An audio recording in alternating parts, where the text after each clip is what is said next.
Estamos a 2 minutos de las 10 de la noche. La Junta de Castilla y León acaba de lanzar una campaña bajo el título Pausa y Reconecta. Es una interesante y necesaria iniciativa pionera en España para concienciar sobre el uso problemático de Internet y promover una utilización saludable de las redes sociales y también de los videojuegos, sobre todo para jóvenes y adolescentes. La presentó Alfonso Fernández Mañueco el pasado lunes en Zamora y ahí se rodeó de varios creadores de contenidos, lo que ahora también se llama influencers, que trabajan ya en este proyecto al que esperan que se sumen muchos jóvenes de Castilla y León.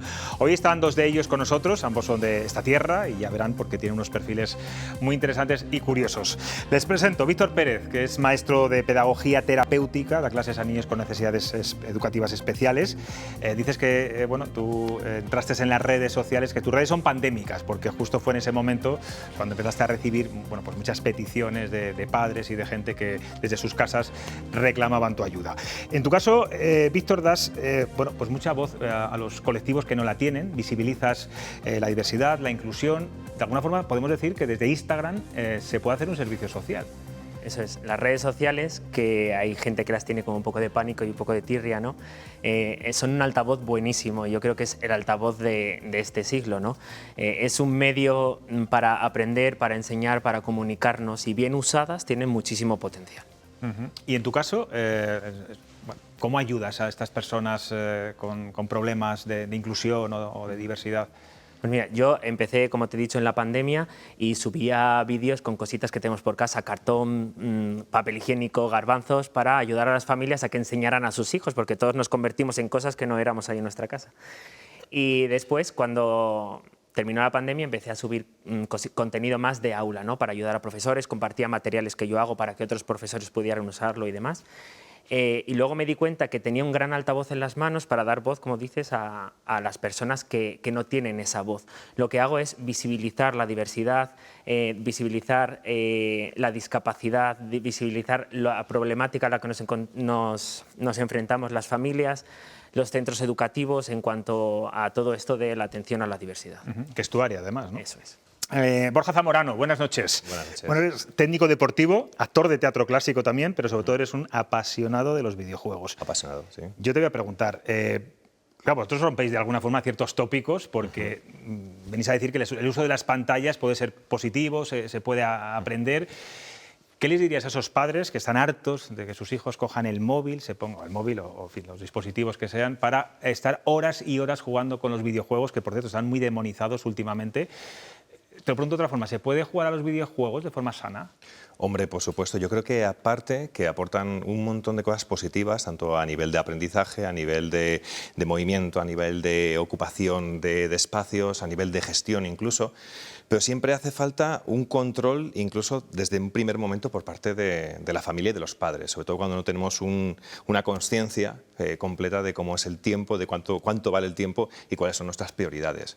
Yo, en mi caso, personalmente, siempre he tenido la gran suerte de que mis padres me han dado una educación muy buena, mi forma de ser, siempre me han dejado jugar, siempre me han dejado ver todo lo que he querido y siempre he sacado mi tiempo para estudiar, para leer, para hacer deporte, para jugar, y luego he terminado convirtiendo mi afición al mundo de los videojuegos en algo con lo que compartir con el resto, pero siempre desde un punto de vista muy social y también muy serio, y sin dejar de lado lo que yo siempre llamo mi vida 1.0. Muchas veces cuando estoy haciendo un directo en Twitch o en YouTube, mucha gente de mi generación que ya tienen hijos o que tienen algún familiar con hijos, me dicen, ¿cómo gestionarías el tiempo de los niños? ¿O cómo gestionas tu propio tiempo como adulto que también te gusta jugar para trabajar, para dedicarte a las redes sociales, a tu pareja y jugar? Pues siempre hay pequeños tips, siempre hay ciertas cosas, o lo que yo siempre digo, yo puedo tener programado un directo, pero un amigo, una persona de mi vida 1.0 me llama para cualquier cosa, todo se aparta y siempre dedico mi tiempo a esa vida 1.0. Es muy consecuente con eso, pero claro, un chaval que tiene 14 años, su vida son los videojuegos y muchos de ellos solo hacen eso, exclusivamente eso, y pierden esa sociabilidad, ¿no? Pero por eso mismo yo creo que la presencia de la figura paterna o un hermano mayor es muy importante en ese sentido, igual que a la hora de ir a comprar un videojuego. Yo he visto un montón de veces niños salir con un juego como un Grand Theft Auto o un Call of Duty, un niño pequeño siendo con ese juego de la mano. no lo veo es muy lógico. apropiado, ¿no? No es muy apropiado, pero para eso también está la figura del padre, para eso hay un PEGI, para eso hay un control de edades, porque yo creo que todo es didáctico en su momento, al igual que el mundo del cine es muy amplio, nos podemos encontrar cine de todas las clases, de todos los tipos, y que no está adaptado a todo el tipo de público. Este proyecto bueno, es de la Consejería de Familia de la Junta de Castilla y León, es pionero, no os habéis podido fijar en nadie, porque en España es pionero y creo que incluso en Europa. Entiendo que vosotros lo que representáis es que se pueden hacer contenidos en las redes sociales bueno, pues, con cierta ética, con cierto estilo, con ciertos controles, con el que se pueda aprender, ¿no? Esa es vuestra principal función en este proyecto, ¿no?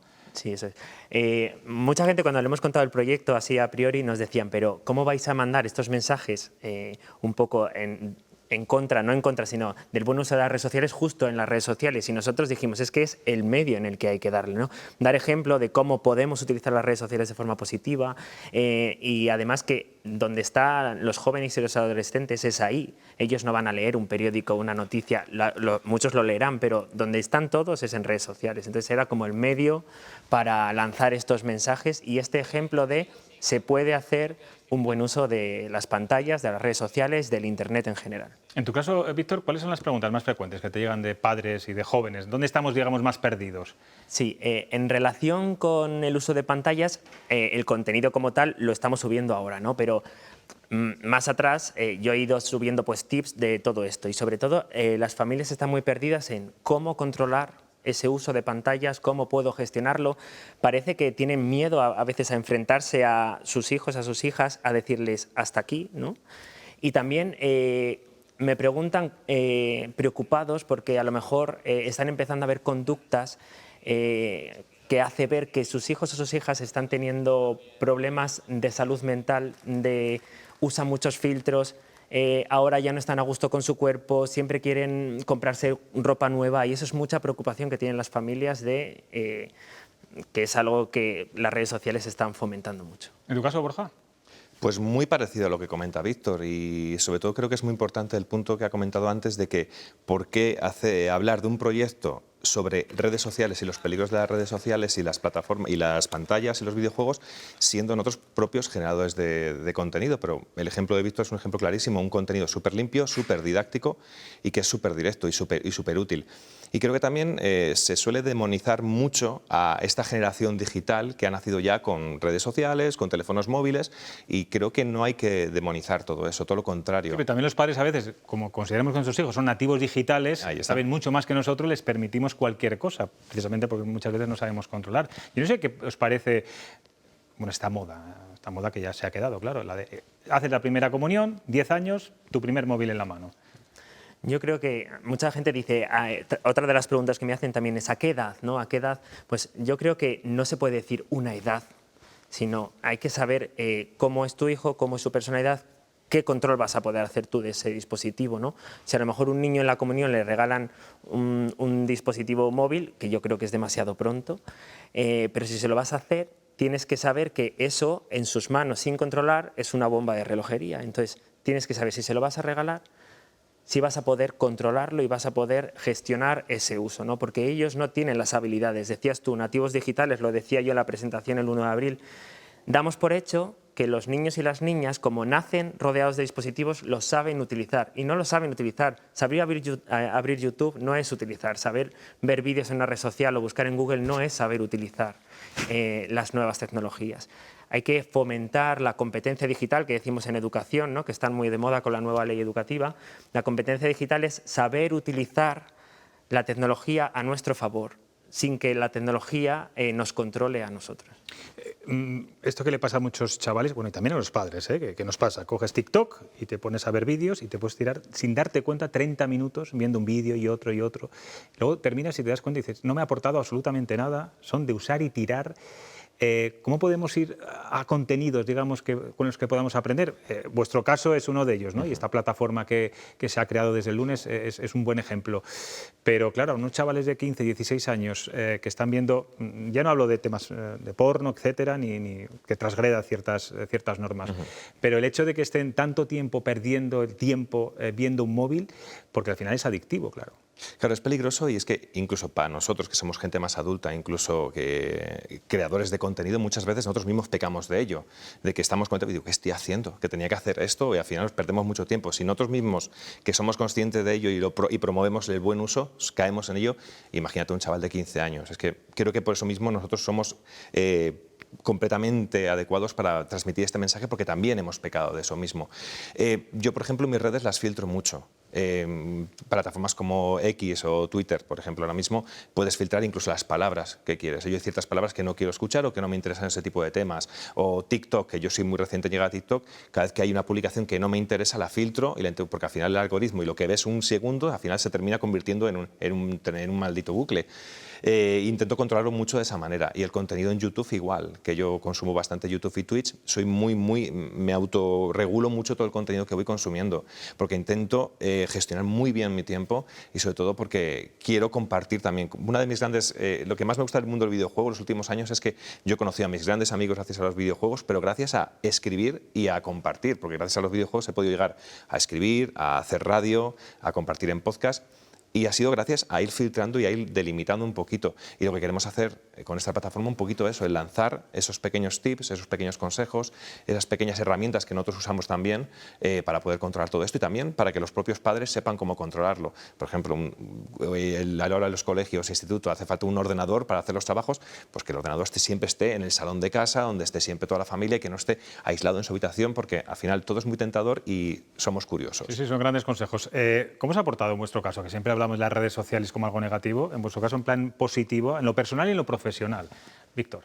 A mí las redes sociales de maestro me han abierto un montón de puertas a un montón de proyectos. Por ejemplo, yo si no hubiera tenido redes sociales, a lo mejor no hubiera podido acceder o no lo podría haber accedido tan rápido a ser ponente en congresos educativos como en Granada, en Salamanca, en Jaén. Si todo va bien, en un mes estaré en Costa Rica, ¿no? Todo esto son aprendizajes que yo me he llevado, ¿no? Luego he conocido compañeros a nivel nacional y a nivel internacional. He podido acceder a aulas a las que no podría haber accedido de otra manera porque allí aportamos un montón de ideas, de recursos, de contenido que es de calidad y que te lo puedes llevar a tu ámbito personal y a tu ámbito profesional. Lo que demuestra que las redes sociales no te aíslan, sino que te puedes una puerta también para conocer el mundo, ¿está claro? Eso es. ¿En tu caso? Muy parecido. También lo que comentaba antes, he podido conocer también a mis amigos, pero luego también creadores que a lo mejor en los finales de los años 80, principios de los años 90, a mí me hacían soñar con un videojuego en las manos. He podido conocer a esos propios creadores han contactado conmigo para que yo promocione años después sus juegos, como compañías como Konami, por ejemplo. Y bueno, pues eso es una sensación muy buena y muy bonita de que estás haciendo las cosas muy bien. Porque quizá a lo mejor, siempre me han dicho lo mismo las compañías, no tienes una cantidad exagerada de 5 millones de seguidores, pero tu público, nos gusta mucho tu público. El target al que va dirigido y sobre todo cómo te tratan está muy bien. Muy es bien. específico o de cierta calidad. Es muy específico, pero de mucha calidad, porque está luego el tema del hater. ¿Cómo lleváis lo de los haters, los odiadores en las redes? Yo personalmente lo llevo muy bien. Lo tengo siempre aparece alguien y cuanto más visibilidad vas teniendo, aparece cada vez más gente. Te pueden pedir muchas cosas tróspidas. A mí me han pedido cosas muy tróspidas en un directo. Pero también Cuéntanos. Me han pedido que enseñara los pies, por ejemplo. Sí, los pies es algo muy común. Muy común. Pues a mí me sorprendió bastante, Víctor, cuando me pidieron eso. Pero bueno, luego te encuentras con gente que directamente, incluso que te aporta algo, que te dice, oye, tengo esto en mi casa, quiero enviártelo para que lo tengas tú. Alguien que se desprende de algo de su propia infancia. O me ha venido gente de Barcelona para conocerme y estar conmigo aquí en Valladolid y pasar un fin de semana conmigo, hablar conmigo. O he podido viajar, por ejemplo, a Colonia, a un festival de creadores únicamente pues para poder estar con los creadores, conocerles o hablar con Hideo Kojima, que es como si habláramos de Steven Spielberg del mundo de los videojuegos, para que os hagáis una idea. Y eso me ha aportado mucho. Y luego también ha sido como un gran aporte a mi faceta como actor, porque creo que también el mundo de los videojuegos ha conseguido en mí generar una sensibilidad muy especial que yo he podido transmitir después a la hora de crear mis personajes. Yo cuando he creado un personaje, por ejemplo, cuando estaba en Teatro Corsario, como el Caballero de Olmedo, ciertos elementos o ciertos gestos, ciertas cosas, las he cogido de ciertas cosas que yo he visto en un videojuego. Qué curioso. Al final he intentado, fíjate, cuando estaba estudiando arte dramático era como, ¿cómo te puede gustar, cómo puedes ir con un calderón de la barca en una mano y con una consola de la otra? Digo, Pues al igual que me gustan los videojuegos y salgo a correr todos los días o hago dominadas, que no tiene nada que ver. Yo siempre he conseguido utilizar de todo un poco y ahora que soy técnico deportivo, en mis clases, cuando doy clase a mis alumnos, cojo muchos elementos que he aprendido de los escenarios. Lo que sea ecléctico, ¿no? Que se dice. Sí. En tu caso, Víctor, ponías cara como diciendo, no, a mí los haters no me han ayudado tanto. Como lo de mis redes sociales fue una explosión, ¿no? Tienen 4 años recién cumplidos, pues al principio no lo llevaba bien. Al principio no hay haters porque tienes una cuenta pequeñita, familiar, conoces más o menos a los seguidores, pero luego cuando eso empieza a crecer, la gente te ataca por todas partes y eso es una realidad. Te ataca el físico, da por hecho que tienes una orientación sexual u otra simplemente por tus características, la gente politiza mucho el mensaje que tú das cuando a lo mejor no tiene nada que ver con un mensaje político y atacan. La gente detrás de una pantalla es muy valiente. Bueno, ya estáis curtido, ya tenéis espaldas anchas. Claro, cuando ya pasa el tiempo, yo con mis habilidades emocionales pues he podido gestionar todo eso, pero no todo el mundo puede hacerlo. Y un adolescente, si sube un vídeo con una ropa que considera que le queda bien y a alguien se le ocurre decir, una persona, que a lo mejor 100 personas le dicen, me encanta tu vestido, me encanta tu chaqueta, y una persona le dice, estás gorda. Se acabó. Ya. Se va a quedar con el estás gorda y seguramente no vuelva a ponerse ¿Cuál es la red social para llegar a los adolescentes ahora más efectiva? No sé si estamos hablando de varias. Desde luego que Twitter ya no lo es, ¿no? Y No. Facebook tampoco. Sí. Hablamos de Instagram, de YouTube. TikTok también TikTok. hay mucha gente joven. Gente demasiado joven a veces. ¿Por qué nos gusta que os llamen influencers? Más creadores de contenido. A mí me gusta mucho más creadores de contenido, fundamentalmente porque es una palabra en español y se entiende perfectamente. ¿Consideráis que es despectivo lo de influencer o no?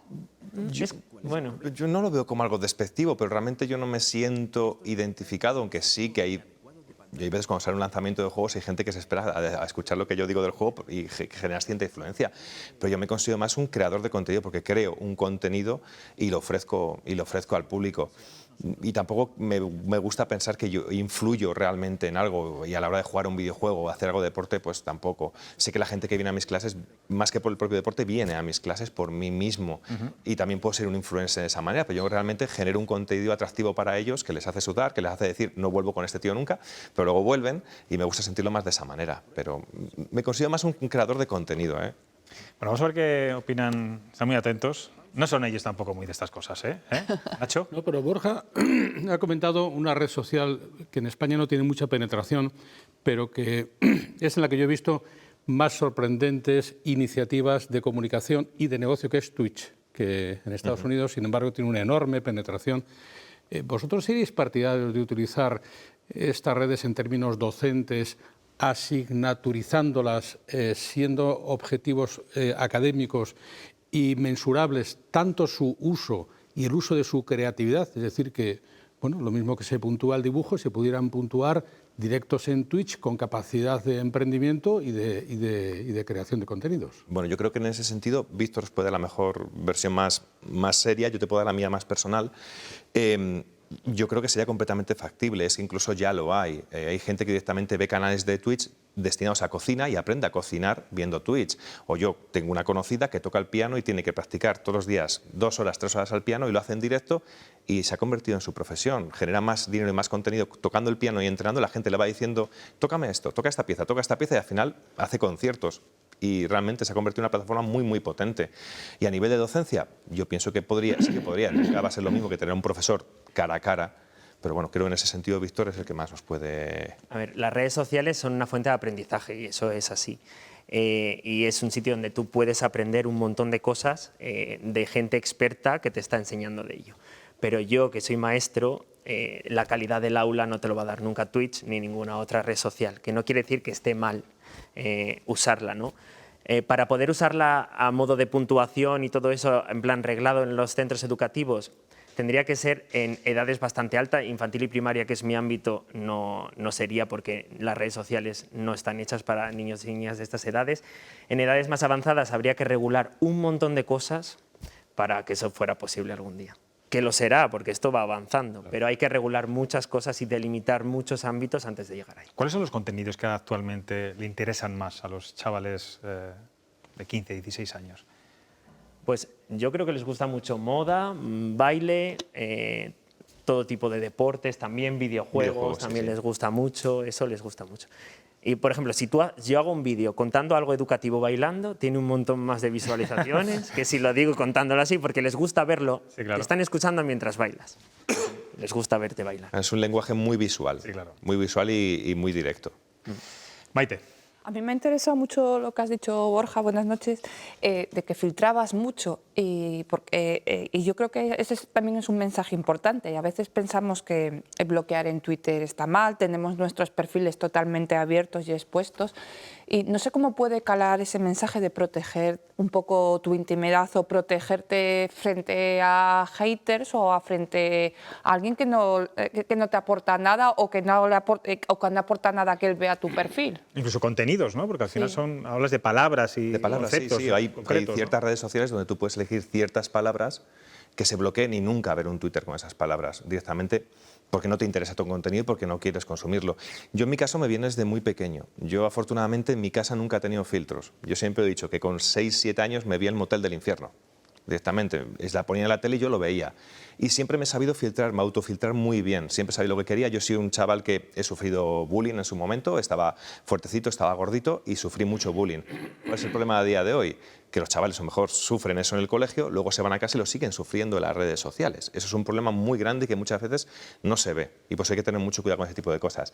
Pero siempre he sabido filtrarme muy bien y creo que es muy importante. O cuando llega a una red social siempre he visto qué maneras tengo para bloquear ciertas cosas. Yo, como he dicho antes, acabo de llegar a TikTok y sé que si me viene una publicación que no me gusta, dejo el dedo apretado, pongo no me interesa y no me sigue saliendo, no me sigue, porque como pares un momento a ver eso, te va a seguir saliendo, saliendo y saliendo. Y al final es lo que siempre intentamos trasladar un poquito desde Pausa y Reconecta, que la red social ofrece unas herramientas muy interesantes, muy potentes, muy buenas para nuestro día a día, pero que también tienen un lado menos bueno que hay que saber controlar. Que hay que saber controlar y por eso esta iniciativa que ha salido desde la Junta de Castilla y León es algo muy importante y que está muy de actualidad, pero de rabiosa actualidad, porque todos los que estamos aquí llevamos un teléfono móvil, tenemos un dispositivo inteligente, ¿vale? Y que nos resta cierta parte. Lo que decía antes Víctor, un poquito tú puedes tener 100 mensajes de qué guapa estás y uno de que no estás guapa y al final se pierde todo. A mí me llega mucha gente a clase y a lo mejor llegan en su primer día y me dicen es que yo no estoy hecho para esto porque estoy gordito, o estoy fuerte, o soy torpe, o soy bajito, soy demasiado alto. Y yo siempre digo lo mismo, digo, has venido a mi casa, yo estoy aquí para ti. El que lo hace muy bien, todo perfecto, pero yo estoy para ti. Y muchas veces nos falta eso. Yo creo que las redes sociales, una de las claves que están teniendo y que han tenido durante todo este tiempo es que hemos perdido un poco la sensación de nuestro propio interés por nosotros mismos y el valorarnos a nosotros mismos. Y eso ha cambiado a que nos valoren los demás con un like, con una visualización más y hemos perdido. Lo decíamos antes ahí un poquito cuando estábamos esperando Víctor y yo. Digo, muchas veces me he trabajado un vídeo una semana entera y no ha funcionado. He subido uno que ha sido un momento, ¡hala!, para arriba. Sí. Y eso no quiere decir que ese otro... Y observar demasiado también a los demás, ¿no? Que eso Claro. también es así. Guillermo. ¿Puedo decir Sí. una cosa? En Pausa y Reconecta nos hemos hecho como varias ramas de trabajo y temas que queremos tocar, ¿no? Y por un lado está esa protección ante los haters, ¿no? Y ante esos ataques y esa privacidad, pero otra de las ramas que también queremos tocar y vamos a tocar en el proyecto es ¿sabes si eres tú un hater? Porque muchas veces somos haters sin saberlo. Hacemos comentarios que duelen sin saber que eso está doliendo, ¿no? Y ese Pausa y Reconecta también es, antes de enviar el comentario que tú has hecho, antes de publicar una foto, antes de decir algo o reenviar algo que te acaban de reenviar, pausa, reconecta, piensa si eso está bien hecho o no y luego das a enviar. Guillermo. Buenas noches. Víctor, ahora a raíz de esto, de cómo estabais hablando de cómo afecta un único comentario negativo respecto a una posible lista de comentarios positivos, es verdad que la salud de los adolescentes, hay muchos estudios que avalan que desde la pandemia se ha ido en picado hacia abajo la salud mental de muchos adolescentes. Mi pregunta es, ¿de verdad creéis que hay hueco en las redes sociales para que haya contenido positivo y sobre todo que no sea de autoayuda, sino que sea compartido por profesionales? Por ejemplo, que haya psicólogos que a través de Instagram o de TikTok puedan usar ese altavoz del que hablabais antes, o las redes sociales para eso no funcionan así.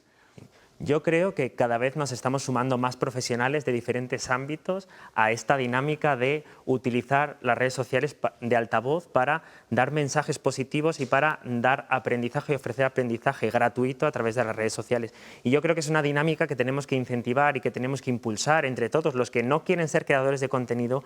Si ven un contenido que es bueno, que es positivo, hay que darle voz, comentarlo, compartirlo, para que más gente se anime a esto, que no tengan miedo y que se empiece a quitar eso de las redes sociales son solo para jóvenes, las redes sociales son solo para lucirte, son solo para filtros. No, las redes sociales son para muchas otras cosas más y ojalá sea así. Yo lo preguntaba más al revés, si hay demanda por parte de los adolescentes, vosotros que estáis más conectados con ellos, si de verdad consumirían ese tipo de contenido. Sí, yo creo que sí, porque realmente ellos están aprendiendo y aunque cuando tú eres adolescente, cuando te mandan un mensaje que no quieres escuchar, lo primero es, ya has cultivado una semilla, ¿no? Y a lo mejor te pica la curiosidad y sigues aprendiendo. Y no solo a nivel de autoprotección o ayuda o aprender cosas que a ti te vayan a venir bien, a lo mejor encuentran una rama profesional que les gustaría estudiar gracias a esos mensajes. A mí me gustaría poder dar el día de mañana el mensaje que ha dado ese psicólogo, ese médico, ese maestro, y puedo convertirme en eso. Y yo creo que es una dinámica que puede funcionar. Pues pausa y reconecta. ¿Dónde os pueden encontrar? Porque no estáis solo vosotros, hay más personas, un equipo de 4 o 5 ahora mismo. La gente que nos esté escuchando, los chavales, los padres también. ¿Dónde está pausa y reconecta? Nos podéis encontrar tanto en YouTube, como en Twitter, como en Instagram, como en TikTok. Y bueno, estamos aquí Víctor y yo, pero también están Yolanda y también está Laura, de León. Y luego atrás un equipo muy grande de gente que siempre están apoyando, ayudándonos, compartiendo, sugiriendo. Y bueno, y también que hacemos un llamamiento para que mucha más gente joven venga y también incluso llegar a que llegue un momento de hacer crecer toda esta red de gente y poder ser un montón más de gente creando contenido y transmitiendo y llegar a un montón de personas. Pues Víctor, Borja, gracias, porque estáis haciendo una labor social y esperemos que dure mucho y que tenga mucho éxito y sobre todo muchos seguidores. Gracias, como siempre.